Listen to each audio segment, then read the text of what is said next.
The world is witnessing the rise of a new economic bloc, BRICS. In recent years, this alliance has rapidly gained attention on the global stage, signaling a shift in the traditional centers of economic power. As the world becomes more interconnected, the influence of BRICS is being felt in nearly every corner of the globe, from bustling financial markets to the halls of international diplomacy. The emergence of BRICS is not just a headline, it's a transformative force that is reshaping the way nations interact, trade, and cooperate. The acronym BRICS stands for Brazil, Russia, India, China, and South Africa, 5 major emerging economies that together represent a powerful coalition. Each of these countries brings unique strengths to the table: Brazil's vast agricultural resources, Russia's energy reserves, India's booming technology sector, China's manufacturing might, and South Africa's mineral wealth. Collectively, they are home to over 3 billion people, accounting for nearly 40% of the world's population. Their combined economic output is steadily increasing, and their influence is growing not just regionally, but globally. These nations are not only rich in natural resources but also in human capital and innovation. Their cities are vibrant hubs of commerce and culture, and their industries are rapidly modernizing. From the bustling markets of Mumbai to the high-tech factories of Shenzhen, BRICS countries are driving global demand and supply chains. Their vast reserves of oil, minerals, and agricultural products make them indispensable players in the world economy. As they continue to develop, their share of global GDP is expected to rise even further, challenging the dominance of traditional economic powers. The BRICS nations are increasingly interconnected through trade, investment, and political cooperation. They have established new trade routes, signed bilateral agreements, and invested in each other's infrastructure and industries. This growing web of economic ties has helped them weather global financial storms and reduce their dependence on Western markets. By working together, they are able to leverage their collective strengths and negotiate better terms in international trade deals. Their collaboration extends beyond economics, encompassing science, technology, education, and even space exploration. At the heart of the BRICS alliance is a shared vision to challenge the established economic order and promote a more multipolar world. For decades, global institutions like the International Monetary Fund and the World Bank have been dominated by Western countries. BRICS nations argue that these institutions no longer reflect the realities of the 21st century, where emerging economies play a much larger role. By uniting their voices, BRICS countries are pushing for reforms that give them greater representation and influence in global decision-making. Over the past few decades, BRICS countries have experienced remarkable economic growth. Hundreds of millions of people have been lifted out of poverty, and new opportunities have emerged for education, employment, and entrepreneurship. Cities have been transformed with modern infrastructure, and rural areas are seeing improvements in healthcare and living standards. This rapid development has not only changed the lives of their citizens, but also inspired other developing nations to pursue similar paths of growth and innovation. As their economies have grown, BRICS nations have become more assertive on the global stage. They are demanding a greater voice in international institutions and advocating for policies that reflect their interests and priorities. Whether it's climate change, trade, or security, BRICS countries are making their presence felt in global negotiations. Their leaders regularly meet to coordinate strategies and present a united front on key issues, amplifying their influence and shaping the global agenda. The rise of BRICS has profound implications for the global balance of power and the future of the international monetary system. As they continue to grow and collaborate, they are challenging the dominance of the US dollar and exploring alternatives for global trade and finance. Their efforts to create new financial institutions, such as the New Development Bank, signal a desire to build a more inclusive and equitable global economy. The world is watching closely as BRICS shapes the next chapter of economic history, offering new opportunities and new challenges for countries everywhere. The US dollar has reigned supreme in the global economy for decades. It serves as the primary currency for international trade, investment, and reserve holdings. Most commodities, from oil to gold, are priced in dollars. This dominance gives the United States significant economic and geopolitical leverage. Countries need dollars to participate in global trade, making them reliant on the US financial system. This reliance gives the United States the ability to impose sanctions, freeze assets, and influence the economic policies of other nations. However, this dependence on the dollar has raised concerns among some countries, particularly those seeking to reduce their vulnerability to U.S. economic policies. China, now recognized as the world's second-largest economy, has rapidly transformed from a regional powerhouse into a central player on the global stage. Its cities, like Shanghai, have become symbols of economic ambition and technological progress, reflecting the nation's growing influence in international affairs. At the heart of this transformation lies a bold initiative.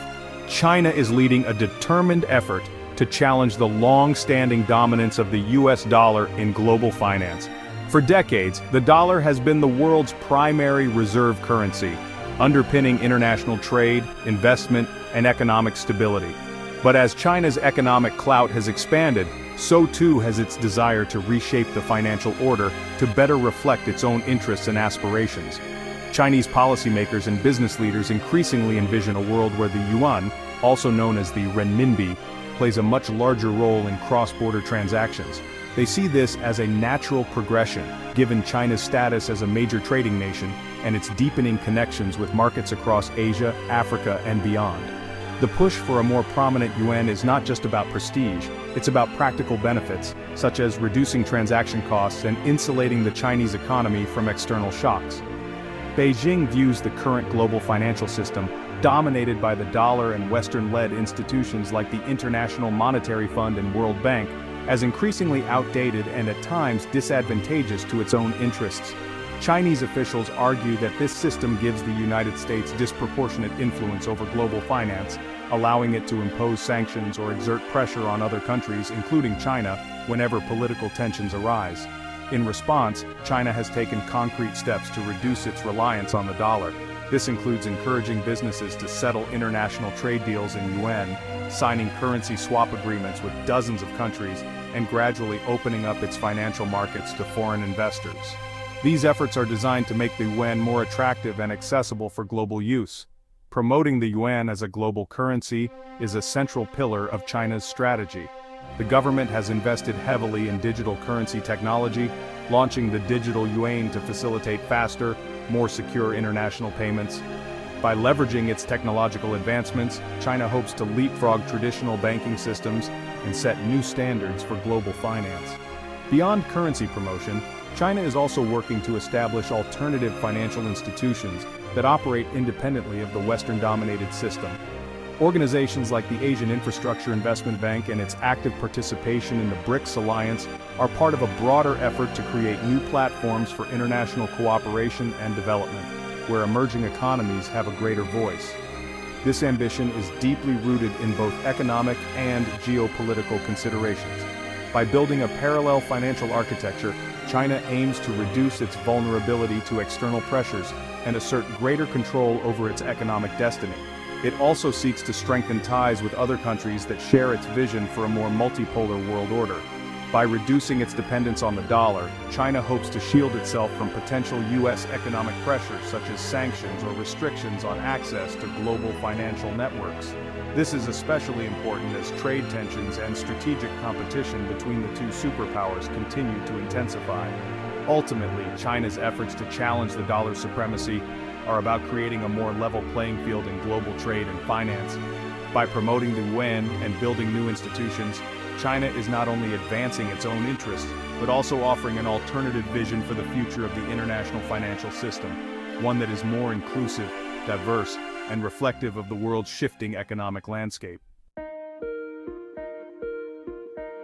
In recent years, the BRICS nations, Brazil, Russia, India, China, and South Africa, have been making significant moves to reshape the global financial landscape. These countries are actively taking steps to reduce their dependence on the US dollar, which has long been the dominant currency in international trade and finance. This shift is not just about economics, it's also about asserting greater independence and influence on the world stage. By working together, BRICS nations hope to create a more balanced and equitable global financial system, one that better reflects the interests and priorities of emerging economies. One of the most important initiatives in this effort is the creation of the New Development Bank, or NDB, which was established in 2015. The NDB was designed to serve as a powerful alternative to existing Western-dominated financial institutions, such as the World Bank and the International Monetary Fund. These traditional institutions have often been criticized for imposing strict conditions on loans and for favoring the interests of developed countries.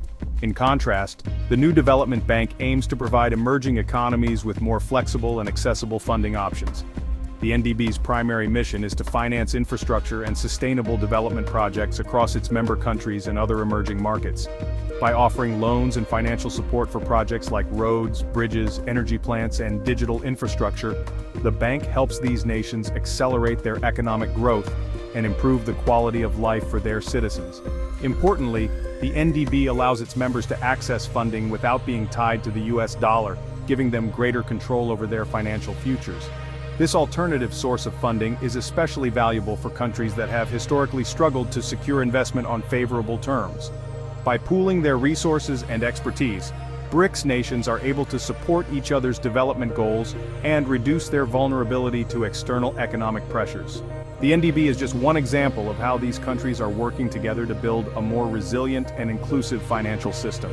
In addition to the new development bank, BRICS nations are also exploring the creation of a common payment system that would allow them to bypass the SWIFT network. SWIFT is the dominant messaging system for international financial transactions, but it is largely controlled by Western countries and is subject to US sanctions. This means that countries can be cut off from the global financial system if they fall out of favor with the US or its allies. By developing their own payment infrastructure, BRICS nations hope to protect themselves from such risks and ensure that their economies can continue to function smoothly, even in the face of geopolitical tensions. The idea of a BRICS payment system is still in its early stages, but it has the potential to transform the way these countries do business with each other and with the rest of the world. By enabling direct transactions in local currencies, the system could make cross-border trade faster, cheaper, and more secure. It would also reduce the reliance of BRICS nations on the US-controlled financial infrastructure, giving them greater autonomy and flexibility in managing their economic affairs. Furthermore, BRICS members are increasingly conducting bilateral trade in their own currencies, rather than defaulting to the US dollar. This trend is gaining momentum as countries seek to insulate themselves from currency fluctuations and political pressures associated with the dollar.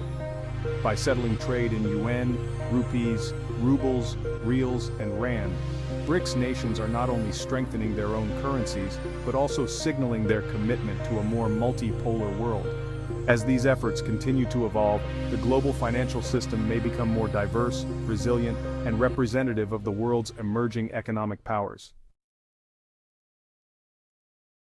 The push by BRICS, particularly China, to challenge the dollar's dominance has raised concerns about a potential currency war. A currency war occurs when countries compete against each other to achieve a lower exchange rate for their currency, thereby making their exports cheaper and gaining a trade advantage. Such a scenario could lead to increased protectionism, trade tensions, and economic instability. However, it is important to note that a full-blown currency war is not inevitable. Many experts argue that the transition to a more multipolar financial system can be managed peacefully and gradually. They point to the potential for cooperation between BRICS and Western nations in reforming the global financial architecture to make it more inclusive, representative, and resilient.